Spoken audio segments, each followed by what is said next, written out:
Yo, what's going on YouTube, and welcome back to another Monster Hunter 4 Ultimate video. And in today's video, we are taking a look at the long-awaited and super awesome Star Knight armor set. If you guys do enjoy this video, then it'll be mega awesome if you hit that like button and leave a comment down below. Now let's talk Star Knight. Firstly, if you cast your mind back to when the July DLC dropped a few weeks back, you'll remember that among all the other quests, it also included the Star Knight DLC for both the armor and the sword and shield. Only unlike all the other missions, those two particular quests weren't going to be made available until July 17th, and that was yesterday. So to begin with, in the event that you forgot about that, consider this a PSA. The two USJ Star Knight quests are available for download through the DLC store. Simply revisit it like you always do, and grab the remaining quests. Now with that out of the way, what's all the fuss about this armor and why has it been so sought after? Well, if you take a look at it, on the first page, you'll see it has +5 resistance to all 5 elements. Normally, armor sets have a couple of weaknesses and a couple of strengths, but this set has resistances to all of them, which is pretty handy. Then if we move over to the next page, you can see that right off the bat, without even adding any decorations, we have Challenger +2, which greatly increases attack and affinity when the monster becomes enraged. You have Rodeo God, which makes it much easier to mount and topple monsters.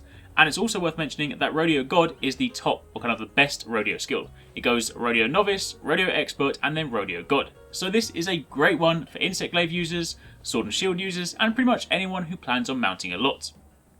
Then on top of that, you also have Steady Hand, which prevents your attacks from being deflected and halves the rate at which your weapon loses sharpness. And those three skills, as mentioned, come standard with the set, no decorations. But if you look to the right, you'll also see that the armor has a total of 11 slots. 14 if you include the Star Knight Sword and Shield. And that means with those three skills as your base, you've got plenty of scope to gem in other skills on top. What's more, if you then take a look at the third page, this set also has +4 in Handicraft, which means it'd be super easy to gem in Sharpness +1, and you'd still have plenty of slots left to play with. Now while we're here, let's take a quick look at the Sword and Shield as well. It's got 392 base attack and 160 water. It also has a decent chunk of white sharpness and, as mentioned, 3 slots. So if you're a Sword and Shield user, it's definitely worth picking this one up. Plus, it looks so awesome. When it's sheathed, it's just a thin metal frame, plus the sword is actually on your leg as opposed to kind of behind you as most Sword and Shields are. But then also when you draw your weapon, it gets this epic blue glow around it. So, assuming you're now sitting there thinking, I need this armor, the question remains, what do you need to do to get it? Well, for the armor, you'll need to head to the Elder Hall and do the G-Rank event quest, USJ A Colourful Feast.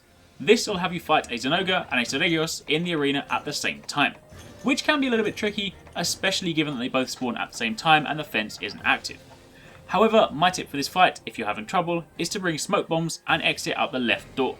See, if you begin the quest and exit through the left door, you'll have enough time to throw down a smoke bomb before both of the monsters see you.